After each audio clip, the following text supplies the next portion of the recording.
नमस्कार, आप देख रहे हैं कंज्यूमर अड्डा और आपके साथ मैं हूं विपिन भट्ट। पैकेट पर बड़े बड़े दावे, हेल्दी, न्यूट्रिशियस, नेचुरल, एनर्जी देने वाला, लेकिन उसी पैकेट के अंदर शुगर कितनी है, सॉल्ट कितना है और सैचुरेटेड फैट कितना है, ये जानने के लिए कंज्यूमर को अक्सर छोटे छोटे अक्षरों में लिखे न्यूट्रिशन फैक्ट्स को पढ़ना पड़ता है। अब इसी सवाल पर सुप्रीम कोर्ट ने फसाई और सरकार से जवाब मांगे हैं। मामला है पैकेज फूड पर front of pack warning labels का, यानी अगर किसी फूड प्रोडक्ट में शुगर, सॉल्ट या सैचुरेटेड फैट की मात्रा ज्यादा है तो क्या इसकी साफ चेतावनी पैकेट के सामने ही होनी चाहिए। सुप्रीम कोर्ट ने इस मामले में फसाई के रुख पर गंभीर सवाल उठाए हैं। यहां तक पूछा गया है कि कहीं इंडस्ट्री का प्रेशर तो इसकी वजह नहीं है। आखिर कंज्यूमर के हित से बड़ा क्या हो सकता है। दूसरी तरफ सरकार और फूड इंडस्ट्री की अपनी दलीलें हैं। सवाल उठ रहा है कि क्या हर हाई शुगर, हाई सॉल्ट या हाई फैट प्रोडक्ट पर वार्निंग लेबल लगाना सही होगा या जरूरी होगा। क्या इसका असर ट्रेडिशनल इंडियन फूड्स और छोटे कारोबारियों पर पड़ सकता है। लेकिन कंज्यूमर का सवाल बिल्कुल सीधा है और वही कोर्ट भी पूछ रहा है, हमें डरना है या सच बताना है। अगर किसी चीज में शुगर या चीनी ज्यादा है, सॉल्ट यानी कि नमक ज्यादा है, फैट यानी कि वसा ज्यादा है, तो क्या पैकेट के सामने ये बात साफ साफ नहीं लिखी होनी चाहिए या सिर्फ न्यूट्रिशन इंफॉर्मेशन देना पर्याप्त है। क्योंकि सही फैसला लेने के लिए कंज्यूमर के पास सही इंफॉर्मेशन और उसे समझने का आसान तरीका भी दोनों होना जरूरी है। तो आज के कंज्यूमर अड्डा में इसी पर सीधी और जरूरी बहस, पैकेट का पूरा सच चाहिए या सिर्फ न्यूट्रिशन फैक्ट्स काफी हैं, यह रहेगा मुख्य सवाल। और कार्यक्रम में हमारे साथ जुड़ रहे हैं दो खास मेहमान, सुप्रीम कोर्ट में वकील विराग गुप्ता साहब और न्यूट्रिशनिस्ट डॉक्टर प्रत्यक्ष भारद्वाज। अब चूंकि इस पूरे मामले के दोनों पहलू हैं, न्यूट्रिशन वाला मामला तो है ही, लेकिन इसका कानूनी पक्ष भी है और इस बार जो है वो कानूनी पक्ष थोड़ा ऊपर है, थोड़ा बड़ा है।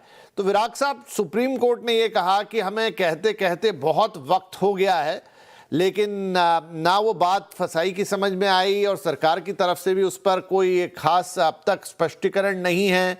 उनके अपने अपने दावे हैं कि भाई इससे ट्रेडिशनल इंडस्ट्री खतरे में आ जाएगी, या कोर्ट ने तो सीधा फसाई से ये पूछ लिया कि क्या आपके पास इंडस्ट्री या कॉरपोरेट का कोई दबाव है।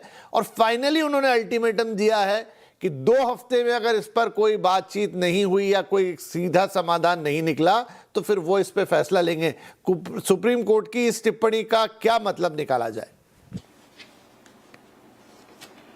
विपिन जी, सुप्रीम कोर्ट ने पिछले साल भी जब आदेश दिया था और उसमें उन्होंने बोला था कि 3 महीने के भीतर इस पर कार्रवाई की जाए और नहीं की गई।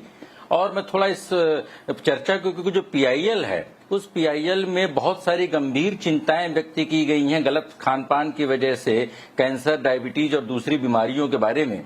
तो उस पीआईएल के एफएसएसआई का जो जवाब है, और एक रोचक बात समझते हैं कि संसद में अभी जो विफलता हुई, और मेरे सामने 2 संसद के जवाब हैं। एक जवाब है पुराने यूपीए सरकार के समय 15 मार्च 2013 को तत्कालीन स्वास्थ्य मंत्री गुलाम नबी आजाद ने दिया था, और दूसरा जवाब है 8 फरवरी 2019 को स्वास्थ्य मंत्री जो थे अश्विनी कुमार चौबे जी ने, और वो शायद स्थित अभी भी है। और दोनों संसद में जवाब में बताया गया कि जंक फूड की कोई कानूनी परिभाषा नहीं है। ये समस्या का कारण है, क्योंकि जंक फूड क्या है हम बताते हैं कि स्कूल में जंक फूड नहीं खाना चाहिए, हम बताते हैं कि जंक फूड के खिलाफ अभियान एफएसएसआई चला रही है, अनेक प्रकार के नारे एफएसएसआई ने दिए हैं कि हर लेबल कुछ कहता है, सारी चीजें। अब हम आते हैं कि स्टैंडिंग कमेटी की रिपोर्ट है, और वो स्टैंडिंग कमेटी की रिपोर्ट है, standing committee of consumer affairs, food and public distribution, और ये 23 जुलाई 2026 को दी गई है। और उसमें उन्होंने बोला गया है कि जो ये फ्रंट ऑफ पैक लेबलिंग है, इस पर पिछले 4 सालों से कार्रवाई क्यों नहीं की जा रही है। सवाल सिर्फ सुप्रीम कोर्ट की सख्त टिप्पणियों का नहीं है, सवाल इस बात का है कि संसदीय समिति ने, और फिर मेरे पास एक पीएसी की रिपोर्ट है, नवंबर 2025 में उसकी रिपोर्ट आई है। तो पीएसी बोल रही है, स्टैंडिंग कमेटी बोल रही है, और कानून में आपको पूरे अधिकार दिए हुए हैं, और इन्होंने एक नियम बनाया है, रेगुलेशन बनाया है, और उस रेगुलेशन के अनुसार इनके पास पूरे अधिकार हैं। और वो रेगुलेशन जो 4 सितंबर 2020 को उन्होंने बनाया है, और बच्चों की सुरक्षा के लिए इनके पास सारे अधिकार हैं। लेकिन अधिकारों का जब इस्तेमाल नहीं करना होता है तो हम तकनीकी खामियों में घुस जाते हैं, और जब उनको अधिकार होता है तो सारे अधिकार कर लेते हैं। तो मुझे लग रहा है कि हम बच्चों को स्वस्थ बनाकर ही विकसित भारत का सपना साकार कर सकते हैं। और सुप्रीम कोर्ट की टिप्पणियों से एक समझ लेकर सरकार को और एफएसएसआई को तुरंत तत्काल प्रभाव से उस पर प्रभावी कार्रवाई करनी चाहिए, सिर्फ कागजी कार्रवाई नहीं करनी चाहिए, जिससे बच्चों को हम स्वस्थ बना सकें, जो पीआईएल का मुख्य मकसद है। क्योंकि इसमें दो बातें हैं, बच्चों की सुरक्षा सरकार की जिम्मेदारी है, और दूसरा बच्चों को जीने का अधिकार है, और नाबालिग बच्चों के लिए जो समाज, सरकार और सारे लोगों की जिम्मेदारी है। और बच्चे ही क्यों, वो सारा खाना तो हम भी खाते हैं, हमें भी पता होना चाहिए। प्रत्यक्ष फसाई क्या कह रहा है कि ये सीधा सीधा या तो रेटिंग लगा देंगे या फिर वो हाई शुगर, हाई फैट और हाई कोलेस्ट्रॉल जो भी है, हाई सॉल्ट लगा देंगे, उससे ना लोग या तो डर जाएंगे या उससे गलत इम्पैक्ट आ जाएगा। वो कह रहे हैं कि एक दिन में कितना लेना चाहिए वो आप लेबल पे लगा दीजिए। इसका मतलब है कि फिर आप कैलकुलेशन पे लोगों को छोड़ दीजिए कि वो पहले आगे पढ़ें, फिर पीछे पढ़ें, फिर गूगल करें और फिर वो निकालें कि एक दिन में कितना मैक्सिमम लेना चाहिए और ये पैकेट से मैं खाऊंगा। तो फिर तो ये कान घुमा के पकड़ने वाली बात हो गई, इससे कुछ होने जाने वाला नहीं है। देखो विपिन जी, एक लाइन में बताऊं मैं इसमें, विपिन जी। हाँ जी बोलिए। सॉरी, हाँ बोलिए विराग जी। हाँ विपिन जी, इसमें तीन बातें थी पीआईएल में, और जो बाकी बातें थी, पहली बात ये बताई गई थी कि जो ये बड़ी बड़ी कंपनियां हैं और अमेरिका और यूरोप में जो मापदंड है उनका भारत में पालन नहीं करती हैं। दूसरा बताया गया था कि अशिक्षित लोग भारत में ज्यादा हैं, इसलिए अशिक्षित लोगों के लिए उन्हें सीधे सीधे एक उनके लिए बताना चाहिए कि चीज अच्छी है, खराब है, किस तरह की खराब है। और तीसरी बात जो उसमें बताई गई थी कि जब आप इस तरीके के वेग तरीके की चीजें जानकारी देते हैं तो उसमें समझ में नहीं आता है कि ये चीज स्वास्थ्यवर्धक है, स्वास्थ्यवर्धक नहीं है।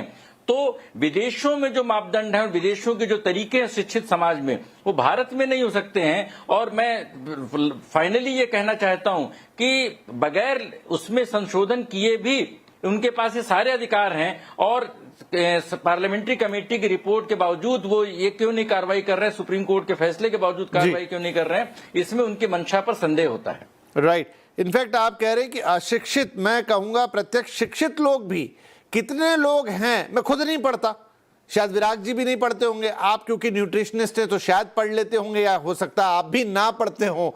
तो मेरा ये कहना है कि शिक्षित लोग भी नहीं पढ़ सकते, और जितना बारीक वो लिखा रहता है ना, उसके लिए आपको वो मैग्नीफाइंग ग्लास लगेगा देखने के लिए और पढ़ने के लिए। अब इतना तो थोड़ी कोई एक चिप्स का पैकेट खरीदने में अपनी मेहनत लगाएगा, वो लेगा, खाएगा, फाड़ेगा और खा जाएगा।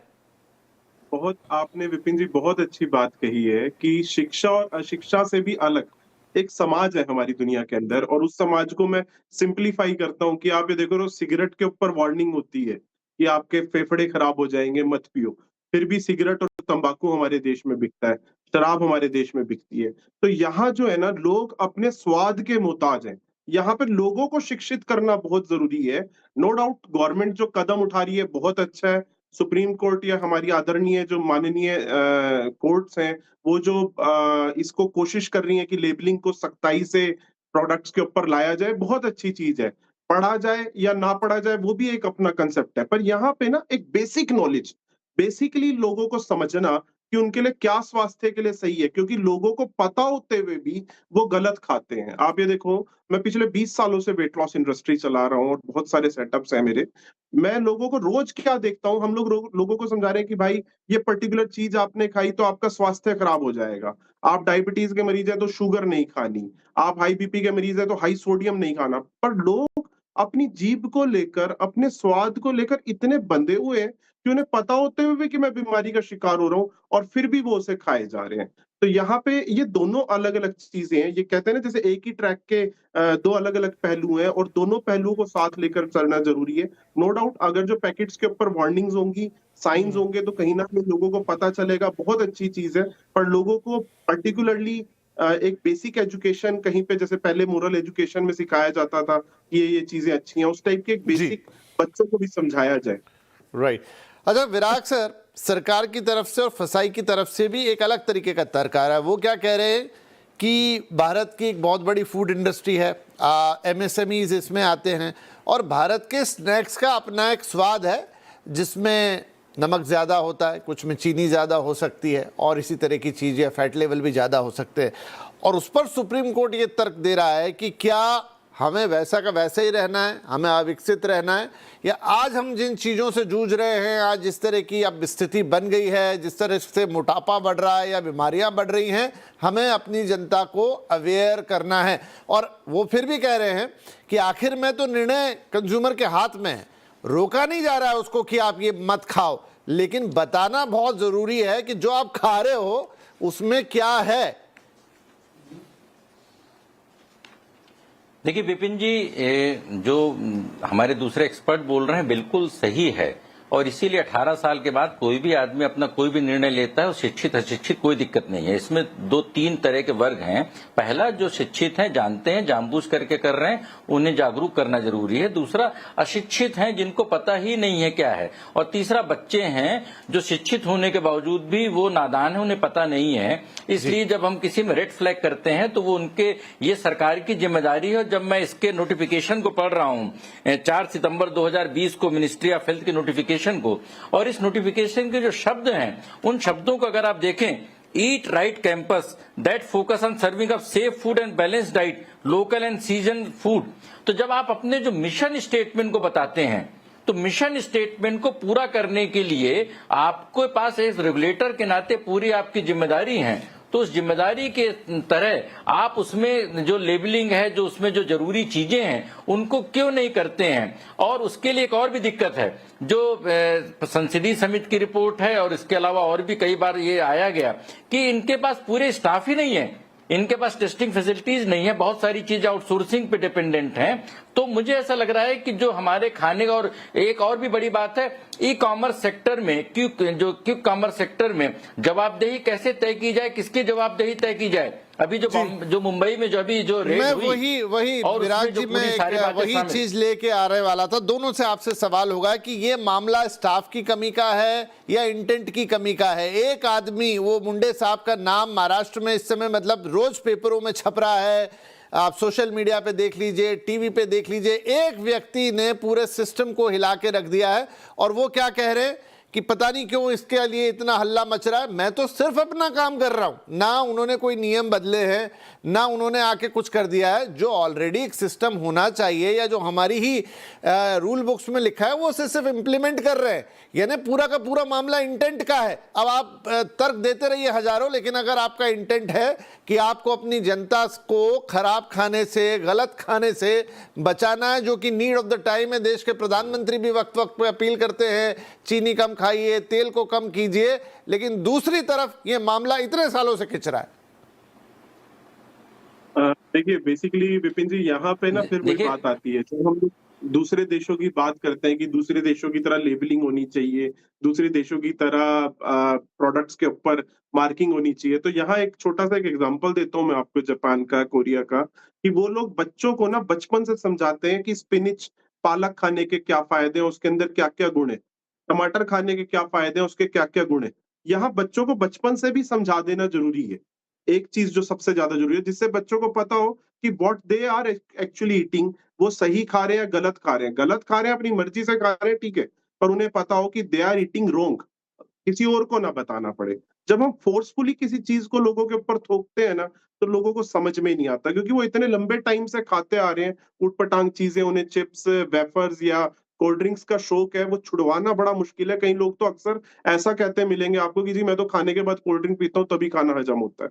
तो ये एक तरीके का ना लोगों के अंदर एक लाइफस्टाइल है। तो ऐसी चीजें, अब कोल्ड ड्रिंक की बोतल के ऊपर लिखा हो, देखो वार्निंग साइन, खाने की चीज के ऊपर आप कितना डीप लिख सकते हो ना, ये एक अपने आप में एक मुद्दा है। अभी जैसे सिगरेट की बात मैंने पीछे करी, उस पर तो फेफड़े बना दिए, पर आप कोल्ड ड्रिंक के ऊपर क्या बनाओगे कि कोल्ड ड्रिंक क्या बुरा कर देगी।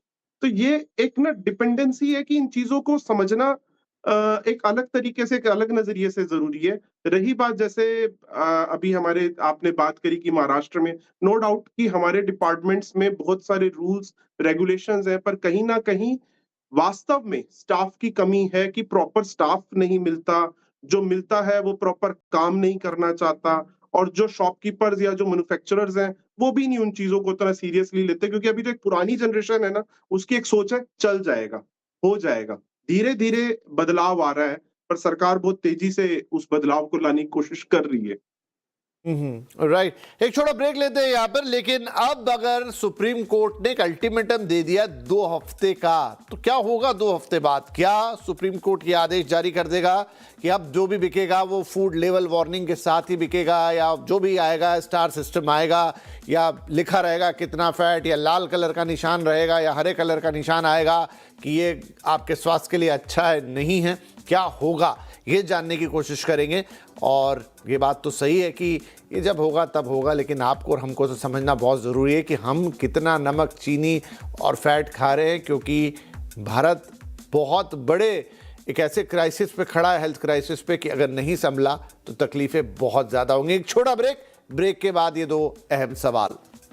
Welcome back. हम बात कर रहे हैं फूड लेवलिंग की, जिस पर अब सुप्रीम कोर्ट ने अल्टीमेटम दे दिया है। आपको संक्षिप्त में बता दूं, फूड लेवलिंग का मतलब है कि जितना भी पैकेज फूड है, खास तौर पे जैसे आप चिप्स खाते हैं, कोई भुजिया खाते हैं, कोई नमकीन खाते हैं, कोई बिस्किट खाते हैं, उस पर आगे साफ साफ बड़े बड़े अक्षरों में लिखा होना चाहिए या कलर कोडिंग होनी चाहिए कि इसमें कितनी शुगर है, तय मात्रा से ज़्यादा है या कम है, कितना सॉल्ट है और कितना फैट है, ताकि आपको पता चले कि एक चिप्स का पैकेट खा के या एक नमकीन का पैकेट खा के या बिस्किट का पैकेट खा के आप एग्जैक्टली कितना सॉल्ट, शुगर और कैलोरीज कंज्यूम कर रहे हैं। और इस पर लंबा मामला चला आ रहा है, लेकिन अब सुप्रीम कोर्ट ने कहा है कि इसे 2 हफ्ते के अंदर फाइनल कीजिए। लंबा खिंच गया है सरकार और FSSAI ने, जो भारत के फूड रेगुलेटर है, दोनों को ये स्पष्ट अल्टीमेटम गया है। नाउ हमारे दोनों मेहमान हमारे साथ है। विराग सर, अब ये जो 2 हफ्ते वाली चेतावनी आई है, 2 हफ्ते बाद क्या होगा? अगर मान लीजिए कोई सिस्टम नहीं आता इन प्लेस, तो किस तरह के ऑर्डर आ सकते हैं सुप्रीम कोर्ट से? देखिए, सुप्रीम कोर्ट के पास बहुत सारी शक्तियां हैं और संविधान के अनुच्छेद 142 आर्टिकल 142 के तहत वो बोल सकते हैं कि इस तरीके के लेबलिंग करने की आवश्यकता है, और कानून की इंटेंट में भी यही है। मैं विपिन जी बहुत जरूरी एक आदेश दोबारा पढ़ना चाहूंगा। 4 सितंबर 2020 को मिनिस्ट्री ऑफ हेल्थ ने एक रेगुलेशन बनाया था, जो था safe food and balance diets for children in school. मैं बच्चों की बात बार बार इसलिए कर रहा हूं क्योंकि बच्चों से आपको पूरे पर्सपेक्टिव को समझने की मदद मिलेगी। और PIL में भी बताया गया है कि 4 करोड़ से ज्यादा बच्चे इन गलत फूड हैबिट्स की वजह से किस तरीके से बीमार पड़ रहे हैं।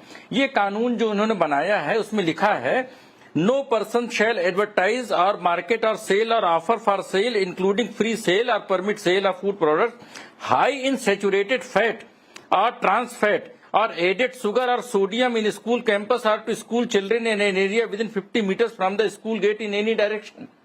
अब आप जो सामान आप बेच नहीं सकते हैं, उसको वार्निंग देने के लिए आप उसमें लेबल लगाने का अधिकार नहीं है फूड रेगुलेटर के पास। मैं मानने के लिए तैयार नहीं हूं। यहां से आपका दूसरा सवाल आता है, मुंबई वाला। आपने बोला था कि कोई आदमी इंटेंट की कमी है। TN शेषन इस बात का सबसे अच्छा उदाहरण है। संविधान के अनुच्छेद 324 के तहत उन्होंने चुनाव आयोग की शक्तियों के इस्तेमाल करके पूरे देश में चुनावी व्यवस्था को अकेले दम पर ठीक करने का एक उन्होंने किया, जिसमें फिर सरकार और जनता का सहयोग मिला।